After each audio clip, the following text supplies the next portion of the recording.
The Grand Duke of Lithuania ruled the state. From the end of the 13th century, he relied on members of the family, the Gediminians, and the military elite, which was concentrated next to him. The military elite went to war, and during the time of peace its members fulfilled various administrative duties. At the turn of the 14th and 15th centuries, the dynasty of the Gediminians was hit by a political and physical crisis. Seeking to overcome it and restructure governance of the state, instead of the dukes of the family, Grand Duke Vytautas mostly relied on the eminent nobles chosen by him. In the long run, these nobles started to be called lords. Thus, the Council of the Grand Duke was formed. Throughout the 15th and the first half of the 16th century, Vytautas and his descendants generously gave lands, together with peasants, to lords and middling gentry. There was some reason for that. It was necessary to strengthen relations with the lords of the council and the middling gentry, so that they could get ready to go to war. In this way, lords and the gentry were becoming strong and independent. The importance of the lords in the state was reinforced by the fact that while Lithuania was in a union with Poland, starting from 1447, with a short break between 1492 and 1501, Grand Dukes of Lithuania were at the same time kings of Poland. Leaving no viceroys in Lithuania, they spent a lot of time in Poland. The lords of the Council of Lords, who felt even more important and independent, managed state affairs. Meetings and congresses of the Council of the Lords, in which from several to several dozens of lords participated, can be regarded as the early form of the Diets or Seimas of Lithuania.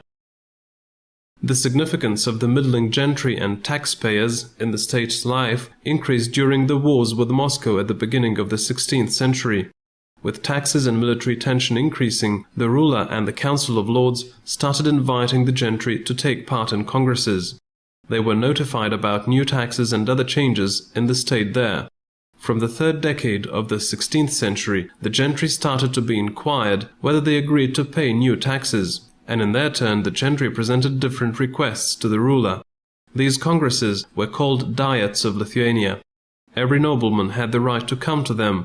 However, the initiative of the gentry was still restricted by the ruler's authority and the powers of the Council of Lords. In the first half of the 16th century, the aspiration of the gentry became apparent to make their rights and duties equal to those of the lords, and to turn the course of the state in the direction that would be beneficial to them. In 1529, the first Statute of Lithuania was published. The preparation of the new version of the statute took a long time.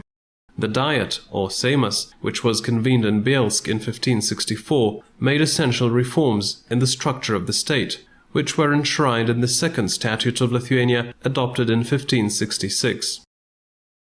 Lords or magnates, as we are going to call them here, refused the legal privileges that they had and obeyed to joint courts with the gentry.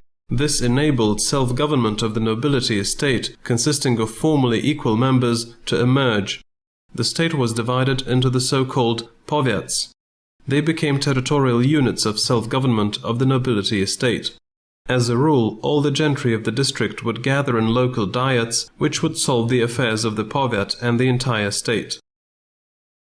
The implementation of restructuring coincided with major changes in the state. In 1569, the Lublin Union was made. The Grand Duchy of Lithuania and the Polish Kingdom united into one single common state.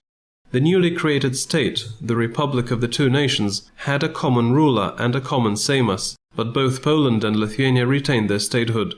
Each of them had its executive power, its treasury, the armed forces and the legal system. Only the state border remained between them. Most often both states acted jointly in the area of international relations as one unit. However, they managed their internal life according to their national laws and needs. The common Seimas of the Commonwealth was the highest state managing institution. It could also impose its will on the ruler being elected. Every district of Lithuania and Poland sent their representatives elected at the local diets, or Seimelis, most often 2 noblemen each. The noblemen elected at the local diets formed the House of Representatives.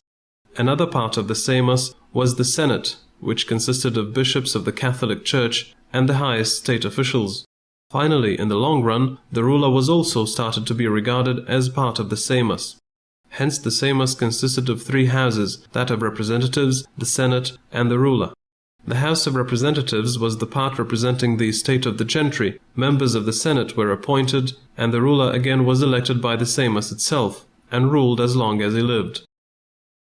The Diet, or Seimas, had large powers. As already mentioned, it elected the ruler and concluded an agreement with him, which the ruler had no right to break, because the Diet had the right to remove the ruler who broke the agreement. This never happened throughout the entire history of the Commonwealth. However, such a possibility existed all the time. The Diet was the legislative power. Only the Seimas could give permission to start war or make peace or introduce new taxes. The Commonwealth had a single Seimas that was common to its both states.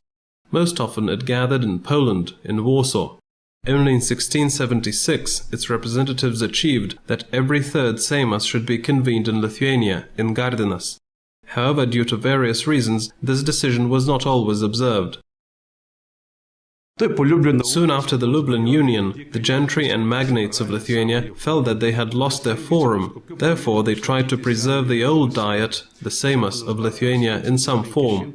In 1577, Stefan Batory convened the Supreme Congress of the representatives of Lithuania, called the Convocation, which acted as if the revived Seimas of Lithuania.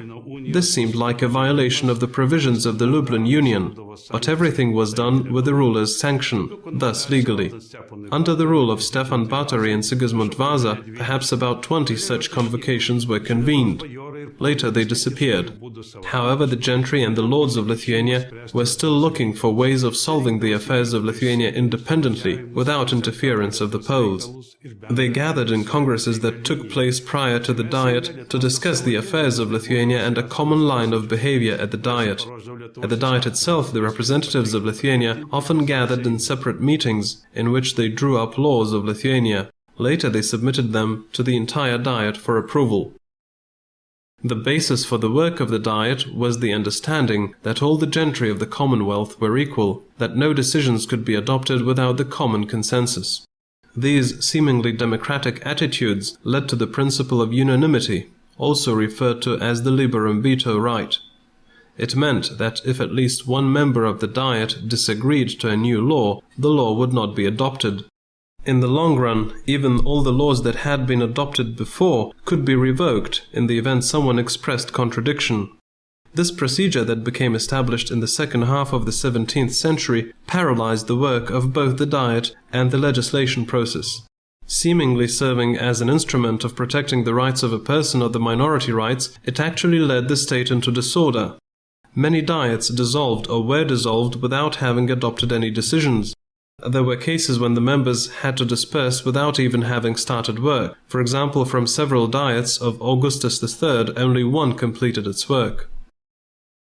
True, the gentry of the Commonwealth knew another specific form of parliamentarism, which sometimes permitted the incapability of the Diet to be neutralized.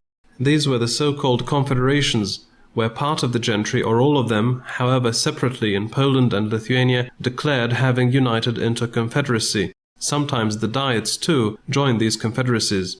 Confederations, especially general ones, or the Diet that united into a confederation, fulfilled the duties of the Seimas. The decisions were adopted in an easier way, since the principle of unanimity was no longer in effect. Unfortunately, this could not last forever. In the last 3 decades of the 18th century, concern was expressed about the need to remedy the state and society.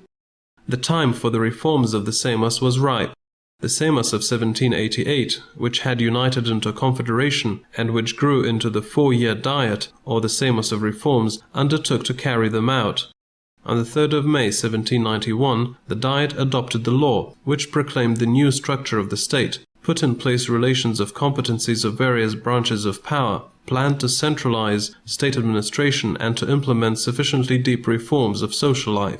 In the sphere of parliamentary work, the liberum veto right was abolished. The role of commissions of the Diet as executive power control institutions was strengthened. Nevertheless, the decisions adopted by the Diet were not too radical. They left nobiliary parliamentarism in the state, and though the rights of townspeople were greatly extended, the latter were not included in state administration. However, even such limited reforms caused anxiety among the surrounding monarchies, which had torn off and seized a considerable part of the Commonwealth's territory back in 1772. Having supported a large group of the magnates who resisted the reforms, Russia and Prussia invaded the Commonwealth, dissolved the Diet, and suppressed the reforms. In 1793 and 1795, twice, with the help of Austria, they occupied and divided the Commonwealth. Thus, together with its nobiliary Seimas, it stopped existing. Apart from the Diet and Confederations, another form of nobiliary parliamentarism functioned in the state. These were local diets, called Assemblies. They were institutions of self-government of the gentry. All the noblemen of any district residing there who had holdings could gather in the local diets. The local diet received the rule as notifications about the state diet being convened and the most important issues to be discussed there. These issues were discussed, representatives of the diet were elected, and instructions about how to behave and how to vote on one or another issue were written to them. The local diet, which convened after the Seimas, listened to the report of the representatives about the work of the diet and the decisions adopted there, approved of the new laws or expressed their disapproval. This was the form of participation of the Powiat gentry in the management of state affairs. Another sphere of the activity of the local diet was the affairs of the Powiat. The local diet elected certain officials of the Powiat, judges of the land courts of the nobiliary Powiat, and appointed collectors of the state taxes. Other officials were appointed by the ruler. At first, the taxes collected were handed over to the state treasury, and in the second half of the 17th century, taxes collected were put into the account of the Powiat. Then the Powiat used the proceeds by itself. Most often it hired warriors because most of the taxes were collected for that purpose. At the beginning of the 18th century, under pressure from Russia, this procedure was recalled. In the 18th century, when trying to centralize state administration and strengthen the central executive power, the local diets, or Assemblies, had to solve more and more everyday issues of economic life of the Powiat, to organize maintenance of roads, take care of public order, and the reliability of non-unified measuring units, and the like. The local diet was a good school of state thinking and activity for the gentry, a peculiar place for expressing nobiliary democracy. However, the common decline of statehood in the second half of the 17th and in the first half of the 18th century affected local diets too. All the gentry were equal. This was one of the most important slogans. This had to be the pledge of successful existence of nobiliary self-government and parliamentarism. However, it was evident that a landless nobleman, or even he who had one or another village, actually was not equal to magnates who governed real small states within the state.